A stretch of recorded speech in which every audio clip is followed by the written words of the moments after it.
Let's talk about something that's at the core of pretty much every big health debate you ever see, from vaccine mandates to taxes on soda. It's this constant tug of war, right? Your personal freedom versus the collective safety of everyone else. So where do we draw the line? Today, we're going to break down the two powerful ideas that are always pulling us in opposite directions. All right, so let's dive right in. To really get a handle on this, you have to understand that there are two totally different ways of looking at health problems. And, they're almost always in conflict. One way is born right there, at the patient's bedside. That's the world of bioethics. The other way looks at the entire population as its patient. And that's public health. And this is where it all clicks into place.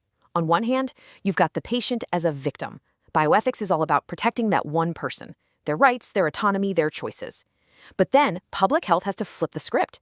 They sometimes have to look at that same exact person and see a vector, a potential carrier of a disease.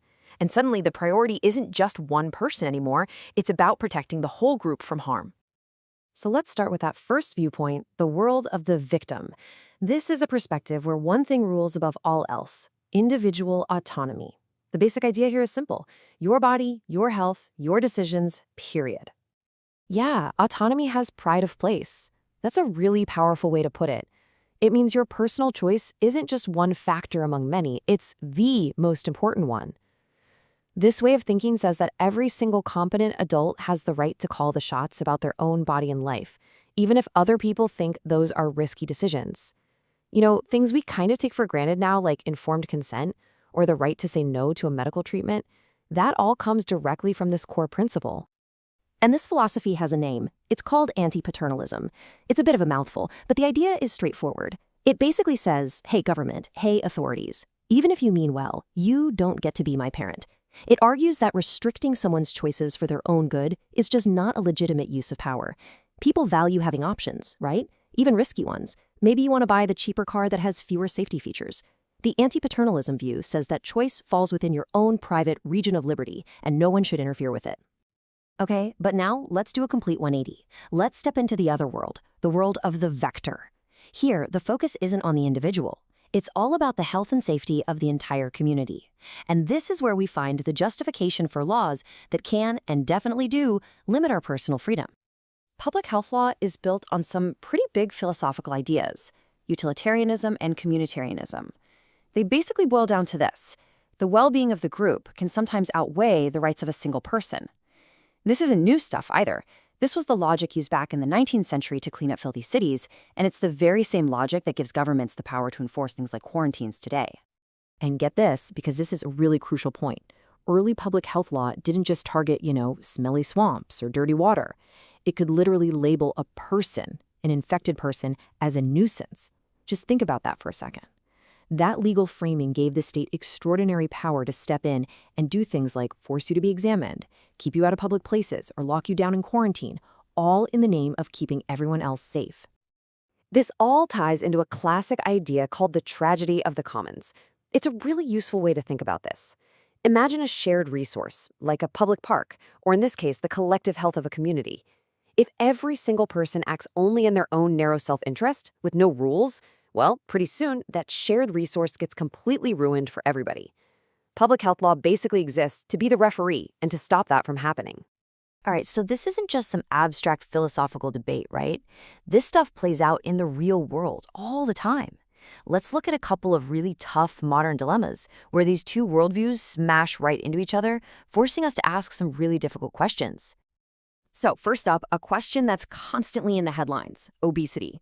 Why is this so incredibly hard to solve? Now, if you're looking at it purely from that individual rights angle, the answer seems obvious. What you eat is your own business. The solution? Just eat less and exercise more. It's all about personal responsibility. But when you look at the actual numbers, that simple story really starts to fall apart. I mean, just look at this number: 66%. 2/3 of adults in the United States. You have to ask yourself, if this was just a problem of a few people lacking willpower, would the number be that high? It seems really unlikely, right? The sheer scale of it hints that there's something much bigger going on here. And what's more, when we try to solve it by focusing only on the individual, it just doesn't seem to work that well. You can see it right here in long-term diet studies. The average compliance rate is less than 60%. Most people find it really, really hard to stick to these prescribed diets.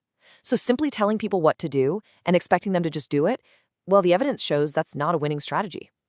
So, what's really going on? Well, a ton of research points to our environment. The world around us is filled with these external cues. Things like giant portion sizes, clever packaging, even the social situations we eat in. And these cues are so powerful, they can actually override our body's own signals for hunger and fullness. We end up eating more without even being aware of it. So our individual willpower is fighting an uphill battle against an entire system designed to make us consume more. And these kinds of tensions don't just happen with food, they play out on a global scale too. So let's zoom out and look at a global public health problem, the brain drain of healthcare workers. The numbers here are just staggering. You look at Africa, which has about 13% of the world's population, but only 3% of its doctors. Then you look at Europe and North America. They have almost half of the world's doctors for just over 20% of the population. The imbalance is absolutely huge. And here is that classic conflict again. An individual doctor, of course, has the right to move to another country for a better salary and a better life. And a wealthy country has the right to hire the best people it can find. But when you add it all up, the collective result is a public health catastrophe for the countries losing their most essential workers. And so far, attempts to fix this with voluntary, ethical recruitment codes, well, they've largely failed to solve the problem. So when you look at these really thorny problems, you start to wonder, maybe that simple framing of victim versus vector is just too simple. Especially for something like obesity, where just blaming the individual has gotten us pretty much nowhere. So what if we need a new way to think about all this? And that leads us to this proposed shift in thinking. Instead of the old model, which just points the finger at individuals and tells them to have more willpower, there's a new model of collective agency. It says, let's stop blaming people for failing in a broken environment. Instead, let's focus on changing the environment itself to make the healthy choice the easy choice for everyone. Now, this isn't about taking away choice. It's much smarter than that. It starts by admitting something simple. Our brains can be tricked. So the next step is to use research to figure out exactly what cues in our environment are tripping us up. Then we can change those cues, things like food packaging, default portion sizes, or advertising rules. It's about engineering a world where our natural, automatic responses lead us to better health outcomes. So, at the end of the day, we always come back to this constant, tricky balancing act. And when the rights of one person are truly in conflict with the needs of many, we can't just go with our gut. We need some solid principles to help guide us. One of the most important tools we have is the principle of proportionality. It's a key idea in both law and ethics, and it's pretty intuitive, actually. It just means the solution has to fit the problem. You don't use a sledgehammer to crack a nut, right? Any action that infringes on someone's rights has to be directly proportional to the public health risk. And, this is key, it has to be the absolute last resort, only after all the less restrictive options have been tried and have failed. Which, of course, brings the whole thing right back to us. To you, to me, to everyone. And there are no easy answers.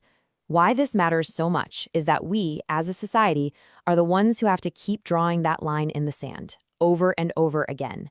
Every new health challenge forces us to have this debate again. So the question isn't if we'll have to make these trade-offs, it's what kind of trade-offs we're willing to accept, and who gets to decide.